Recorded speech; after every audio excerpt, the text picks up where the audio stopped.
الحمد لله رب العالمين والصلاة والسلام على سيد الأنبياء والمرسلين أما بعد.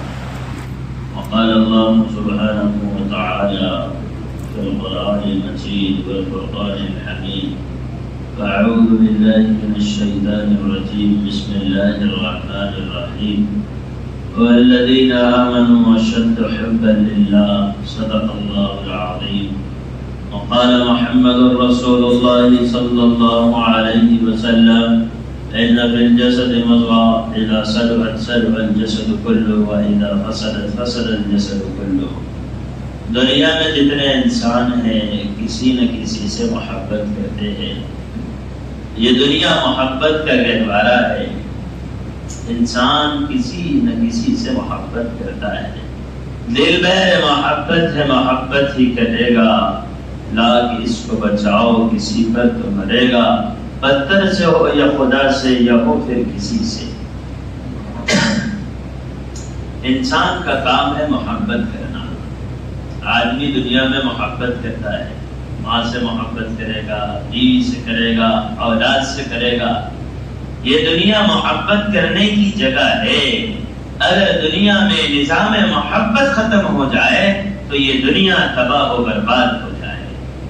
اس لیے کہ اللہ نے ماں کے دل میں محبت ڈالی، وہ اولاد سے محبت کرتی ہے، اس لیے اس کے پیشاب اور پاخانوں کو دھوتی ہے اور اپنی اولاد کی وجہ سے سختیوں اور صعوبتوں کو برداشت کرتی ہے. اللہ نے اس کے دل میں محبت ڈالی ہے، اسی لیے یہ نظام توالد و تناسل کا چل رہا ہے. لوگ دنیا میں آتے ہیں، دنیا سے چلے جاتے ہیں، لیکن اللہ نے اعلان ربانی قرآن میں یہ کیا: والذین آمنوا اشد حبا للہ. ایمان والے وہ ہوتے ہیں جو اللہ سے سب سے زیادہ محبت کرتے ہیں. محبت اولاد سے بھی ہوگی لیکن اللہ اور اس کے رسول سے کم.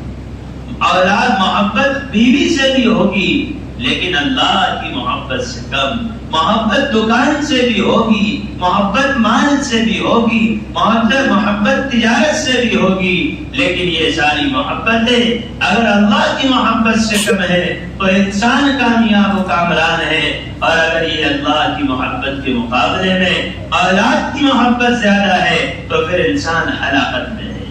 اللہ کی محبت سے زیادہ اگر بیوی سے محبت ہے تو پھر بیوی کی محبت میں اللہ کے حکم کو توڑے گا. اگر اللہ کی محبت سے زیادہ جان کی محبت ہے تو جان کو بچانے کے لیے اللہ کے حکم کو توڑ دے گا. اسی لیے اللہ نے قرآن میں کہا: والذین آمنوا اشد حبا للہ. اگر مومن ہے، اگر ایمان والا ہے، اگر اسلام کی چھت پہ چھایا میں زندگی گزارنے والا ہے تو اس کے دل میں محبت زیادہ ہوگی تو وہ اللہ کی محبت ہوگی. بدر کا میدان تھا، ادھر اسلام والے تھے، ادھر کفر والے تھے. کفر کی طرف حضرت ابوبکر کا بیٹا بھی تھا، ابوبکر صدیق، جو نبیوں کے بعد سب سے اچھے آدمی ہیں. ان کا بیٹا کافروں کی طرف تھا. جب جنگ ہو گیا اور ایک زمانہ گزر گیا، حضرت ابوبکر صدیق کا بیٹا جس کا نام عبد الرحمن تھا وہ کہنے لگا ایک دن اپنے ابا سے کہ ابا جان، آپ بدر میں جب آئے تھے تو میری تلوار کی زد میں کئی مرتبہ آئے تم، لیکن میں نے تمہیں باپ ہونے کی وجہ سے چھوڑ دیا. صدیق اکبر نے کہا: والذی نفسی بیدی، قسم ہے اس ذات کی جس کے قبضے میں ابوبکر کی جان ہے، اگر تو میری تلوار کے زد میں آتا تو میں تجھے بیٹا ہونے کی وجہ سے نہیں چھوڑتا. تو رحمان کہنے لگا: کیا تمہیں بیٹے کی محبت جوش نہیں مارتی؟ فرمایا: ہم اللہ اس کے رسول سے محبت جو کرتے ہیں اپنی اولاد سے بھی زیادہ کرتے ہیں. اگر تو اس سے مقابل میں آتا تو میں اپنی تلوار سے تیری گردن کو اڑا دیتا. تو اللہ کی محبت اولاد کی محبت سے زیادہ، اللہ کی محبت بیوی کی محبت سے زیادہ، اللہ کی محبت جان کی محبت سے زیادہ. اگر یہ محبت زیادہ ہوگی تبھی انسان اطاعت کرے گا. شیخ سید ابو صالح جا رہے تھے راستے سے، شدت کی بھوک لگی ہوئی تھی. ایک درخت کے نیچے بیٹھے، اب سامنے دریا بہ رہا تھا. بھوک سے جب پریشان ہوئے تو انہوں نے دریا کے کنارے ایک بہتے ہوئے سیب کو دیکھا. جب انہوں نے دیکھا کہ سیب بہ رہا ہے انہیں خیال آیا کہ بھوک سے میں پریشان ہوں, مجھے یہ سیب اٹھا لینا چاہیے. وہ وہاں پر پہنچے اور انہوں نے اس سیب کو اٹھایا اور اٹھانے کے بعد سیب کو کھا لیا. اب درخت کے نیچے بیٹھے تو خیال آیا کہ میں نے سیب کھایا, پتہ نہیں یہ سیب کا مالک کون ہے. کہ مالک کی اجازت کے بغیر اگر میں نے کھا لیا تو میں قیامت میں اللہ کو کیا جواب دوں گا. اسی دریا کے کنارے سے آگے چلتے رہے. جب چلنا آگے شروع کیا تو دیکھا کہ بہت سارے سیب بیٹھے ہوئے آ رہے ہیں. انہیں اندازہ ہو گیا کہ آگے کسی نہ کسی کا باغ ہے. آگے چلے تو دیکھا کہ دریا سے لگ کر کنارے پر ایک باغ تھا. وہاں پہنچے اور اس آدمی سے کہا, بھائی میں نے تمہارے دریا کا ایک سیب کھایا ہوں, تم مجھے معاف کر دو. کہ اگر دنیا میں معاف کرا دیا گیا تو آخرت میں سوال نہیں ہوگا, اور اگر دنیا میں معاف نہیں کرایا گیا تو اللہ قیامت کے دن پوچھے گا کسی کی اجازت کے بغیر چپل کیوں استعمال کیا تھا. اللہ قیامت کے دن پوچھے گا کسی کی اجازت کے بغیر اس کا چشمہ کیوں استعمال کیا تھا. اللہ قیامت کے دن پوچھے گا تجھے کھانا کھانے کی دعوت تھی, بچے کو ساتھ میں کیوں لے کر گیا تھا. جب تو نے بچے کو ساتھ میں لے کر گیا, جب کھانے کی دعوت ایک آدمی کی تھی تو یہ ڈاکو بن کے گیا تھا, چور بن کے گیا تھا اور ڈاکو بن کے نکلا تھا. مشکات میں روایت ہے میرے آقا نے کہا, من دخل بغیر دعوت دخل سارقا وخرج مغیرا, جو بغیر دعوت کے کسی جگہ جاتا ہے وہ چور بن کے جاتا ہے اور ڈاکو بن کے نکلتا ہے. لیکن آج کیا ہے, ہم راستے سے گزریں گے, کوئی چیز ملے گی اسے اٹھا لیں گے. ہم مسجد میں آئیں گے, مسجد کے باہر 10 کی نوٹ ملے گی, اٹھائیں گے اور پیٹی میں ڈال دیں گے. تم مالک ہو 10 کی نوٹ کے جو پیٹی میں ڈال دی. قیامت میں اللہ پوچھے گا تو نے اس 10 کی نوٹ کو اس مالک کی اجازت کے بغیر کیوں اٹھایا تھا. لوگ دین جانتے نہیں, اس لیے بے دینی کا کام کرتے ہیں اور سمجھتے ہم تو نیکی کا کام کر رہے ہیں. اس لیے دین کو سیکھنا پڑے گا. اب آگے پہنچے اور وہاں پہنچ کر اس سے کہا, جو باغ میں بندہ نظر آیا, اس بندے سے کہا کہ بھائی دیکھو تمہارے باغ کا ہم نے ایک سیب کھایا ہے, تم ہمیں معاف کر دو. وہ کہنے لگا میں اس باغ کا مزدور ہوں, اس باغ کا مالک نہیں ہوں. اگر کوئی مزدور ہے اور کوئی فقیر اس کی دکان پہ آتا ہے اور وہ مالک کی اجازت کے بغیر اگر اس کو ایک ٹماٹر بھی دے رہا ہے تو یہ جہنم کا انگارہ دے رہا ہے. کیوں؟ تم مزدور ہو, تم مالک نہیں ہو. مالک کی اجازت کے بغیر کسی چیز کا استعمال کرنا شرعاً جائز نہیں. حدیث میں آقا نے کہا لا يحل لمال امرئ مسلم الا بطیب نفس, کسی کے لیے کسی کا مال استعمال کرنا اس کی اجازت کے بغیر حلال نہیں. اور اجازت بھی کون سی؟ شرما شرمی کی اجازت نہیں, دل کے خوشی کی اجازت. اس لیے ہندیہ کی عبارت ہے لا يجوز لأحد ان يتصرف في مال غيره الا بإذنه, کسی کے لیے دوسرے کے مال میں اس کی اجازت کے بغیر تصرف کرنے کی اجازت نہیں. اب انہوں نے کہا میں مزدور ہوں, مالک نہیں. اس باغ کے مالک تو شہر میں رہتے, بڑے نیک آدمی, بڑے متقی آدمی.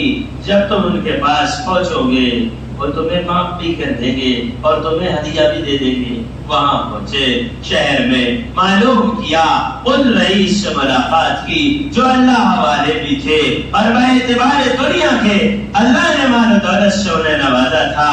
یہ نوجوان بس ابھی تو چہرے پر داڑھی بھی نہیں آئی, عنفوان جوانی کا زمانہ تھا, لیکن تعلق اللہ سے ایسا سیکھا ہوا تھا کہ احساس پیدا ہو گیا.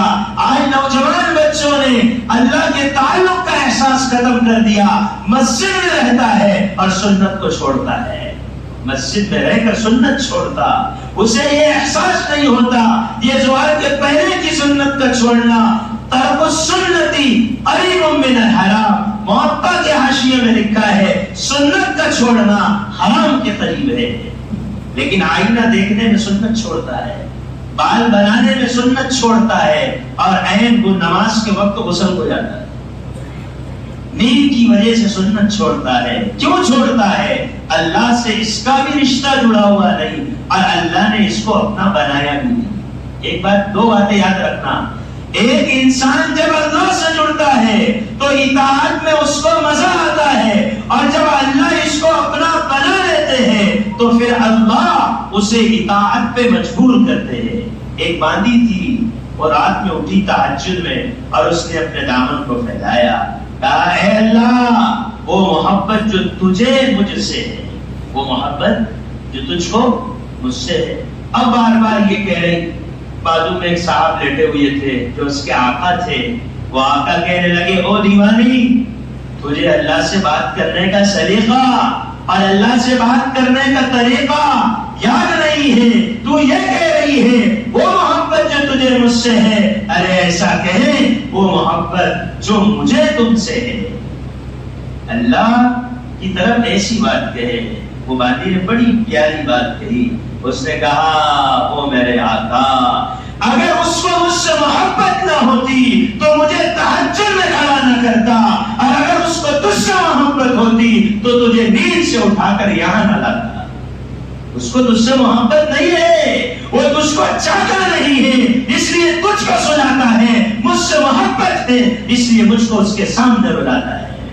جو تہجد میں تختوں پر بیٹھ کے باتیں کرتے ہیں، تہجد نہیں پڑھتے، ان اللہ کو ان سے محبت نہیں ہے۔ جو تہجد میں اٹھ کے پان اور سگریٹ پی کر گلیوں میں کھڑے رہتے ہیں اور انہیں 2 رکعت کی توفیق نہیں ہوتی، یہ اللہ سے کٹے ہوئے نہیں، اللہ ہی ان سے کٹا ہوا ہے۔ اللہ نے اپنا نہیں بنایا، جب وہ کسی کو اپنا بنا لیتا ہے تو پھر اس کو اپنی یاد میں مزہ آتا ہے۔ آسمانوں میں چرچا ہونے لگا کہ ابراہیم خلیل اللہ ہم سے بڑی محبت کرتا ہے۔ یہ چرچا جب آسمانوں میں ہوا، اللہ نے جبرائیل کو زمین پر بھیجا چیک کرنے کے لیے۔ ابراہیم علیہ السلام جنگل میں بکریاں چرا رہے تھے، جب بکریاں چرا رہے اچانک ایک آدمی آیا اور اس آدمی نے کہا سبحان ذی الملک والملکوت، سبحان ذی العزت والعظمت والہیبت والقدرت والکبریاء والجبروت۔ یہ جو تراویح کے بعد دعا پڑھتے ہیں یہ پڑھنے لگا، حضرت ابراہیم ایک دم جھوم گئے، اوہو بھائی تو کون ہے، تو نے میرے اللہ کی بڑی اچھی تعریف کی، ایک پل بھی محبت چھپ نہ سکی جب تیرا کسی نے نام لیا۔ جب رشتہ جڑا ہوا تھا، کہا تو نے اللہ کی بڑی اچھی تعریف کی تو دوبارہ تعریف کر دے۔ اس نے کہا حضرت تیری میں تعریف نہیں کروں گا، اگر اللہ کی تعریف سننا چاہتے ہو تو مجھے انعام دینا پڑے گا۔ کہا کیا چاہیے؟ کہ تم کیا دو گے؟ کہ یہ جو بکریوں کا ریوڑ نظر آ رہا ہے، ان بکریوں میں سے آدھی بکریاں تجھے دے دوں گا۔ ٹھیک ہے؟ اس نے پھر کہا سبحان ذی الملک والملکوت، سبحان ذی العزت والعظمت۔ یہ تراویح کی دعا پڑھنے میں لوگ ایک غلطی کرتے ہیں اور مسجدوں میں غلط لکھا ہوا رہتا والعظمتی، والعظمتی پڑھنا یہ اللہ کی تعریف میں بجائے تعریف کے ان کی برائی کرتا ہے۔ والعظمتی کا مطلب ہے ہڈی والا، عظم عربی میں ہڈی کو کہتے ہیں۔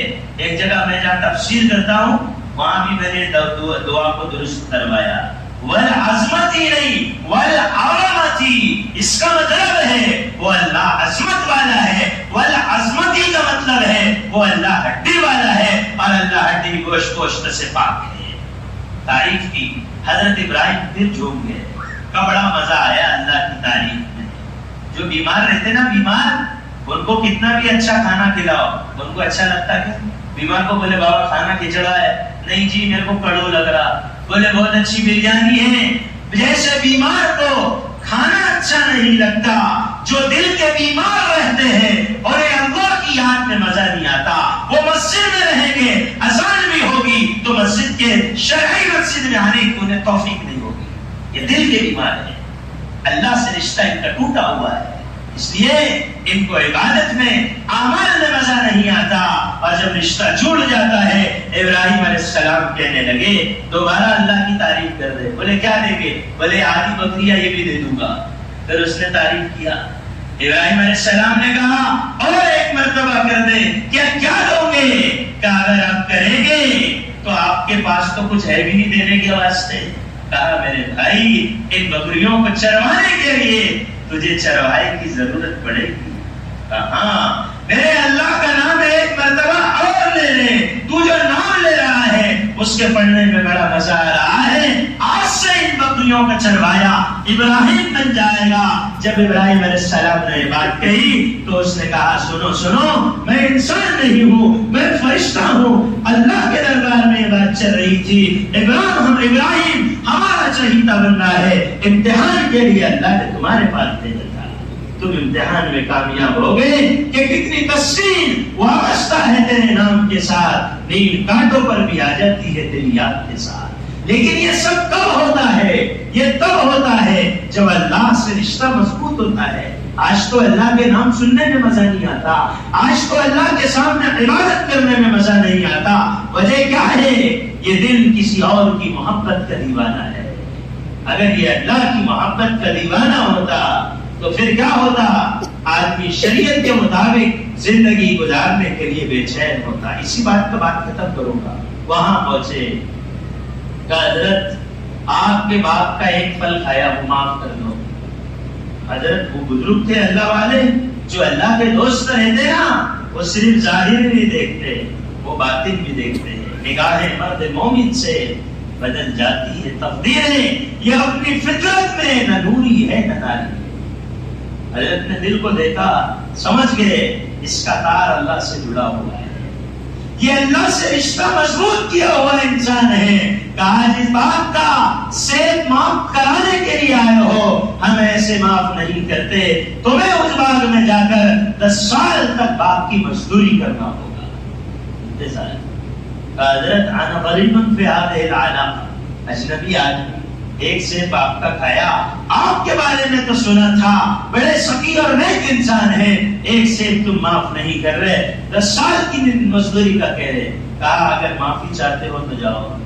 10 سال تک مزدوری کرتے رہے. اگر ہم کو کوئی سیدھے راستے سے نہ دینا تو ہم ٹیڑھے راستے سے نکالتے. بولے ایسا نہیں دیا تو اپنے کو ایسا نکالتے آتا. ارے دیوانے جیسا نکالا وہ حلال ہے یا حرام ہے اس کو تو دے. سٹکے کا ہے کہ جھٹکے کا ہے یہ دیکھنا پڑے گا. 10 سال مزدوری کی، پھر آئے. پھر آنے کے بعد کا 2 سال اور جاؤ. 12 سال مختصر، یہ 12 سال اس باغ میں مزدوری کر کے آئے صرف ایک سیب کو معاف کرانے کے لیے. آج پہلی سب کا نمازی 4 مہینے کا سفر کر رہا، 5 مہینے کا سفر کر رہا، حج اور عمرے کا سفر کر رہا ہے، لیکن اسے یہ احساس نہیں کہ باپ کی وراثت میں بہن کا حصہ ہے. بہن کا حصہ دبا کر گشت کر رہا، بہن کا حصہ دبا کے حج کو جا رہا ہے، بہن کے حصہ دبا کر پہلی سب میں نماز پڑھ رہا ہے. ان کاموں کا اجر تو ملے گا لیکن اللہ سے کبھی اس کا رشتہ مضبوط نہیں ہوگا. کیوں؟ جیسے چوری کرنا حرام، جیسے زنا کرنا حرام، ویسے ہی بہن کے وراثت میں جو حصہ بنتا ہے وہ حصہ نہیں دینا حرام. لوگ کہتے کتنی بے شرم ہے وہ تو منگری. ارے بے شرم تو ہے جو نہیں دے رہا. نہیں بولے میری بہن نے بول دی میرے کو نہیں ہونا. بتاؤ دنیا میں کوئی ایسا آدمی ہے جو ماں سے محبت نہ کرے؟ لیکن احساس آخرت نہیں ہے، احساس آخرت نہیں ہے تو جو جیسی دین کی زندگی گزار رہا ہے وہ اپنے آپ کو دیندار سمجھ رہا ہے. کوئی جماعت میں جا رہا تو دیندار سمجھ رہا، کوئی حج کو جا رہا تو دیندار سمجھ رہا، کوئی مسجد میں نماز پڑھ رہا تو دیندار سمجھ رہا. ہم اپنی نگاہوں میں دیندار ہو گئے اپنے سمجھنے سے، لیکن اللہ اور اس کے رسول کی نگاہوں میں دیندار تب ہوں گے جب محمد رسول اللہ صلی اللہ علیہ وسلم کی شریعت کا عمل ہوگا. اب آئے، کہا حضرت اب آپ کی ایک شرط باقی ہے. ایک میری لڑکی ہے اس سے نکاح کرنا ہوگا. لیکن لڑکی کیسی ہے؟ لڑکی آنکھوں سے اندھی ہے، کانوں سے بہری ہے، ہاتھوں سے لولی ہے اور پیروں سے لنگڑی ہے اور زبان سے مکی ہے. اس نے سر جھکایا، سر جھکا کے کہا حضرت میں غریب آدمی، ہاتھوں سے لولی، پیروں سے لنگڑی، زبان سے مکی، آنکھوں سے اندھی، اس لڑکی کا اچار ڈالوں. کیا کروں میں اس زندگی میں، کیا کام کیے؟ کہا بیٹا سیب معاف کرنا ہے کیا؟ بولے ہاں کر لے شاید۔ اگر معاف کرنا چاہتا ہے اس لڑکی سے نکاح کر، اور اگر معافی نہیں چاہتا تو پھر قیامت کے دن دیکھیں کہ کیا ہوگا۔ قیامت کا خیال تھا، آخرت کا خیال تھا، تو اسی لیے ڈر تھا آخرت کا، اللہ کی محبت کا غلبہ تھا۔ آج تو باپ کا انتقال ہو گیا اور میں دکان میں بیٹھا تو بس میں دکان پر ہی قبضہ کر رہا، اچھی چوک کی دکان میرے پاس اور جو سڑے ہوا کھیت کو دوسرے بھائی کے نام۔ یہ آخرت کے ڈر والوں کی زندگی نہیں ہے۔ اگر آخرت کا خیال زندگی میں آئے گا تو باپ کی وراثت کے بعد کسی چیز کو استعمال نہیں کرے گا جب تک حصے نہ ہو جائے۔ بغیر حصوں کے دکاندار کو دکان میں جانے کی اجازت نہیں، کھیت میں جانے والے کو کھیت میں جانے کی اجازت نہیں۔ کیوں؟ کیونکہ یہ دکان جب ابا زندے تھے تو ابا کی تھی، وہ جس بیٹے کو بٹھا دے وہ مالک تھے۔ جب ابا کا انتقال ہو گیا، اگر اس دکان کے مرنے والے کے 4 بھائی ہیں اور 2 بہنیں ہیں تو اس دکان میں 6 کا حصہ ہے۔ ان کی اجازت کے بغیر اس کا لاک کا کھولنا حلال نہ ہوگا۔ یہ خیال نہیں ہے، اس لیے زندگی گزر رہی ہے اور انسان اپنے آپ کو دیندار سمجھ رہا ہے۔ انہوں نے کہا حضرت ٹھیک ہے بھائی، اب کرنا تو پڑے گا، اٹکلی گٹی تو جاشی گٹی، اب اٹک گئے تو کرنا ہی پڑے گا، اب پڑھا دو نکاح پڑھا دیا۔ ایک بات یاد رکھنا، جو اللہ کی محبت میں اپنی نگاہوں سے دنیا کو اجڑتا ہوا دیکھیں گے، خدا کی قسم اللہ ان کی دنیا ایسی بنائے گا کہ انسانوں کی عقل حیران رہ جائے گی، کیونکہ وہ اپنے محبوب کو ضائع نہیں کرتا، وہ اپنے محبوب کے لیے تو بہت کچھ کر دیتا۔ ابراہیم بن ادم پہنچے کشتی کے پاس، پھٹے پرانے کپڑے تھے، 2 درہم کرایہ تھا کشتی کا، ایک جگہ سے دوسری جگہ جانے کا۔ جب کشتی کے ملا نے دیکھا غریب آدمی ہے تو مارے حکایت کے اس نے کہا 2 درہم ہے، اگر ہوئے گے تو بیٹھو، لاؤ 2 درہم۔ وہ نہیں جانتا تھا یہ اللہ سے جڑا ہوا ہے، اللہ سے اس کا رشتہ مضبوط ہے۔ ابراہیم بن ادم نے کہا تجھے 2 درہم چاہیے صرف، لیکن اتنی حکایت کی کیا ضرورت تھی؟ جتنے پیسنجر تھے اندر بیٹھنے کے بعد لے رہا، ان کی غربت کو دیکھا تو باہر ہی مانگ لیا۔ کاندھے میں کپڑا تھا، اس کو بچھا دیا زمین پر اور قبلے کی طرف رک کر 2 رکعت نماز پڑھی۔ جب سلام پھیرا تو دریا کے کنارے جتنے پتھر و کنکر تھے سب ہیرے اور جواہرات میں تبدیل ہو گئے۔ ابراہیم بن ادم نے کہا یہاں سے 2 اٹھا، اگر تیسرا اٹھائے گا تو منہ پہ تھپڑ ماروں گا۔ تو ہمیں کیا سمجھتا ہے؟ نگاہ ہمیں کیا سمجھتا ہے؟ لگاتا تھا تو نعرہ تو خبر توڑ دیتا تھا، تو کہتا تھا دریا سے تو وہ رستہ چھوڑ دیتا تھا۔ لیکن یہ کب ہوتا تھا؟ جب تم اللہ سے جڑے ہوئے تھے، جب اللہ سے تیرا رشتہ مضبوط تھا۔ انہوں نے کہا ٹھیک ہے پڑھا دو نکاح ہو گیا۔ نکاح ہونے کے بعد یہ اپنی بیوی سے ملاقات کے لیے حجرے میں پہنچے۔ جب کمرے میں گئے تو دیکھا تو بہت خوبصورت لڑکی ہے، پریشان ہو گئے کہ اتنی اچھی چیز بتائے تو کچھ اور نظر کچھ آ رہی، تو ہمارے جیسا کام نہیں تھا کہ لگا دو دروازہ، بھول ہوگی ان سے، کسی دوسری خاتون کو بھیج دیے، کسی دوسری باندھی کو بھیج دیے، واپس گئے کہ اگر اس پر ہاتھ لگایا کہیں حرام نہ ہو جائے، واپس گئے۔ اپنے نوجوانوں کے جیسا نہیں کہ گولڈن چانس مل گیا، نہیں، واپس ان سے ملاقات کرے۔ کہا حضرت آپ نے جو کہا اس کے خلاف دیکھ رہا ہوں۔ کہا خلاف نہیں حقیقت دیکھ رہے ہو، یہ میری بیٹی ہے جو تیرے نکاح میں دیا ہوں، تو فقیر آدمی لیکن تیرے حوالے اس کو کیا، آنکھوں سے اندھی اس لیے کہا میری بیٹی جب سے بالغ ہوئی اس نے اپنی آنکھوں سے کسی نامحرم کو نہیں دیکھا، پیروں سے لگڑی اس لیے کہا جب سے بالغ ہوئی ہے کبھی بازار میں گئی نہیں، ہاتھوں سے لولی اس لیے کہا جب سے بالغ ہوئی ہے اپنے ہاتھوں سے کسی غلط چیز کو پکڑا نہیں، اتنی نیک ہے کہ جب سے بالغ ہوئی ہے ہم نے اس کی زبان سے کسی کی برائی سنی نہیں، جب سے بالغ ہوئی ہے ہم نے کبھی اس کو برائی سنا ہی نہیں، اس کے کانوں نے غلط سنا نہیں، اس کی زبان نے غلط کہا نہیں، اس کے پیر غلط چلے نہیں، اس کے ہاتھ غلط استعمال ہوئے نہیں۔ واٹس ایپ اور فیس بک اور ٹویٹر اور اس نے چیپ پر جماعت میں بھی رہ کے اس نے کبھی چیٹنگ کری نہیں، یہ اس کی ہے، کبھی اس سے اس کا رشتہ ہوا نہیں، ایسے کام ہی نہیں کی۔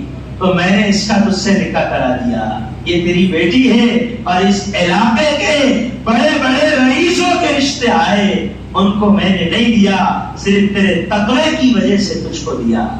اور سن، اس علاقے میں میری جو جائیداد ہے اس میں سے ایک بڑا حصہ میری بیٹی اور تیرے نام پہ کر دیا۔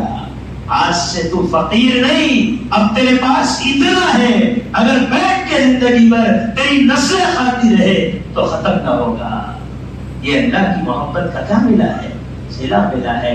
جب آدمی اللہ سے محبت کر لیتا ہے، اللہ اپنی نعمتوں کو دنیا میں بھی اس پر کھول دیتا ہے۔ اس کے پاس کوڑی اور کروڑ برابر ہے، سمندر اور قطرہ برابر ہے، جبرائیل اور چوٹی برابر ہے، وہ ایسی ذات ہے۔ پھر کیا ہوا؟ یہ دونوں نیک کے ملنے کی وجہ سے انسانوں نے وہ منظر دیکھا، ان دونوں کے ذریعے سے اس کائنات میں شیخ عبد القادر جیلانی جیسا انسان پیدا ہوا۔ شیخ عبد القادر جیلانی پیران پیر سید ابو صالح کے بیٹے تھے، اور اس پاکیزہ لڑکی کے وہ بیٹے تھے۔ کون؟ شیخ عبد القادر جیلانی جب وہ جنت کو بیان میں کھول دیتے تھے ایسا لگتا تھا جیسے جنت سامنے آ گئی ہے، جب وہ جہنم کو کھول دیتے تھے ایسا لگتا تھا جیسے جہنم سامنے آ گئی۔ وہ آدمی کہ بچپن کے زمانے میں ڈاکوؤں کے سردار نے جن کے ہاتھ پہ توبہ کی، تفصیل میں جانے کا وقت نہیں، وہ جا رہے تھے سفر میں، ماں نے آستین میں اشرفیاں سی دی تھی اور ایک نصیحت کی تھی کہ بیٹا زندگی میں جھوٹ نہیں بولنا۔ سفر کے لیے مدرسہ جا رہے تھے پڑھنے کے لیے، اہل علم کی ملاقات کے لیے، راستے میں ڈاکوؤں نے قافلے کو لوٹا، اور جب لوٹنے لگے تو ان سے بھی کہا بیٹا تیرے پاس کچھ ہے؟ تو انہوں نے کہا ہاں میرے پاس ہے۔ تو ڈاکو کہنے لگا کہ ایسے وقت میں تو لوگ مال چھپاتے ہیں، تو بچہ ہے تجھ پر ہمیں شک بھی نہ تھا، لیکن تو کہہ رہا ہے کہ میری ماں نے مجھے ایک نصیحت کی تھی کہ زندگی میں جھوٹ نہیں بولنا۔ بس یہ جملہ دل پہ جا کے لگ گیا۔ اس نے اس کا ہاتھ پکڑا اور سردار کے پاس لے کے گیا۔ حضرت یہ بچہ کہتا ہے کہ میری ماں نے میرے آستین میں 40 دینار یا اشرفیہ سی دی۔ سردار نے کہا چیرو آستین۔ جب چیری گئی تو اس میں سے اشرفیاں نکلنے لگی۔ سردار کہنے لگا ڈاکوؤں کا بیٹا تو چھپا لیتا، ہمیں تجھ پہ شک نہ آتا، کہ تم سے چھپا لیتا، تم سے جھوٹ کہہ لیتا، لیکن میری ماں نے مجھ سے یہ کہا تھا زندگی میں کبھی جھوٹ نہ بولنا۔ بس یہ جملے کا ڈاکوؤں کے سردار پر اثر ہوا، آنکھوں سے آنسو جاری ہوئے، کہنے لگا یہ معصوم بچے کو اپنے ماں کی نصیحت کا خیال ہے اور ہمیں اپنے مولا کی نصیحت کا خیال نہیں۔ وہیں پر کہا بیٹا اپنے ہاتھ کو آگے بڑھا دے، ہم تیرے ہاتھ پر توبہ کرنا چاہتے ہیں۔ وہ ڈاکوؤں کا سردار اور سارے ڈاکوؤں نے توبہ کی، اور بچپن کی حالت میں ان بچے کے ہاتھ پہ توبہ کر کر انہوں نے ڈاکوؤں کا لباس اتار کر ولایت کا لباس پہنا، اور اللہ نے ان کو ولایت کی چوٹیوں پہ پہنچا دیا۔ یہ ہے تقوی والی زندگی کا اثر، یہ ہے اللہ کی محبت کا اثر۔ اسی لیے ہمیں اللہ کی محبت کو دل میں بسانا ہوگا، تو سب بسائیں گے انشاءاللہ۔ محبت اگر دل میں آئے گی تو ہمارے عمل سے ظاہر ہوگی۔ جس کو کسی سے محبت ہو گئی وہ دن بھر موبائل میں ٹگے ہوا رہتا، ہاں گھنٹوں بات ہو رہی۔ یہ کیا ہے؟ محبت ہے، آداب محبت۔ محبت تمہیں آداب محبت کو سکھا دے گی۔ اس لیے جب اللہ سے محبت ہوگی تو سنت پڑھنے کا بولنا نہیں پڑے گا۔ جب اللہ سے محبت ہوگی تو اذان کے بعد مسجد میں بلانا نہیں پڑے گا۔ جب اللہ سے محبت ہوگی تو مسلمان کو سنت پہ چلنے کا بولنا نہ پڑے گا، بلکہ مسلمان خود اس کا دیوانہ بن جائے گا، بس اس کا عادی بن جائے گا۔ اللہ تعالی مجھے آپ کو کہنے سننے سے زیادہ عمل کی توفیق عطا